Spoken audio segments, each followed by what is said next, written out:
बिस्मिल्लाहिर्रहमानिर्रहीम। अस्सलामु अलैकुम। मैं हूँ राजपूत टेली टीचर।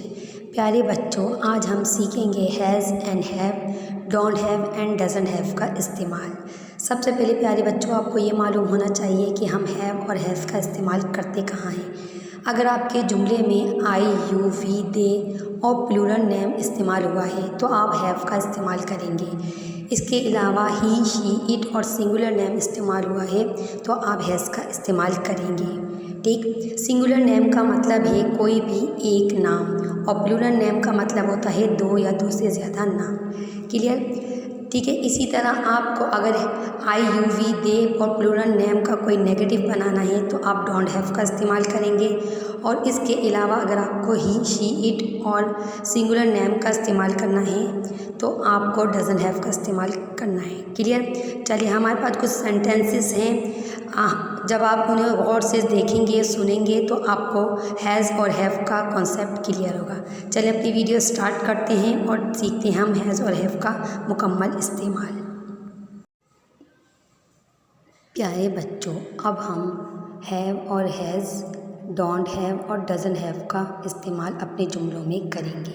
सबसे पहले हम अब इसका इस्तेमाल बता दें कि हम इसका इस्तेमाल रोज़मर्रा ज़िंदगी में कैसे करते हैं। प्यारे बच्चों, अगर आपके पास कोई चीज़ है और आप उसे अंग्रेज़ी में बताना चाहते हैं कि मेरे पास एक घर है, मेरे पास एक गाड़ी है, मेरे पास एक मोबाइल है या मेरे पास एक कंप्यूटर है, तो आप परेशान हो जाते हैं कि उसे अंग्रेज़ी में कैसे बोलेंगे।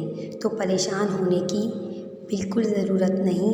इसका निहायत ही आसान तरीका आज हम आपको बताएंगे और इंशाअल्लाह आज ही से आपको अंग्रेज़ी बोलना आ जाएगी।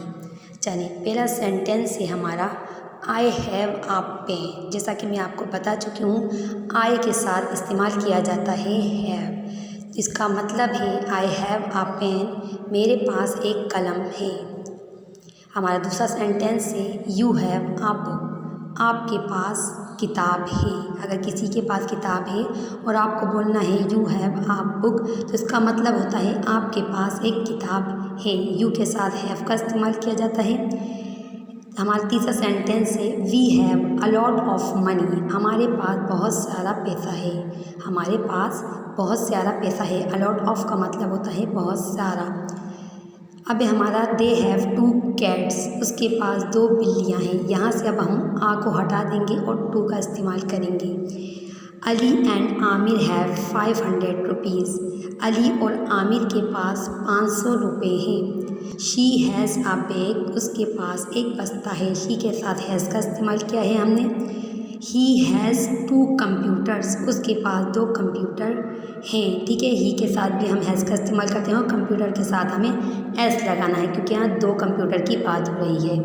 अब हमारा इट हैज़ 4 कॉर्नर्स, इसके 4 कोने हैं। जैसे किसी चीज़ के 4 कोने होते हैं बेजान चीज़ के, तो लिए हम इट का इस्तेमाल करेंगे। सना हैज़ अ डॉल, सना के पास एक गुड़िया है। अब हम सेंटेंसेस इस्तेमाल करेंगे नेगेटिव सेंटेंसेस। ठीक है, चलिए I don't have a pen, जो सेंटेंसेस हम बना चुके हैं उसी के नेगेटिव बना रहे हैं। I don't have a pen का मतलब है मेरे पास कलम नहीं है। जैसे पहले हमारे पास कलम था, अब नहीं है, तो I don't have a pen कहेंगे, मेरे पास कलम नहीं है। You don't have a book, आपके पास किताब नहीं है।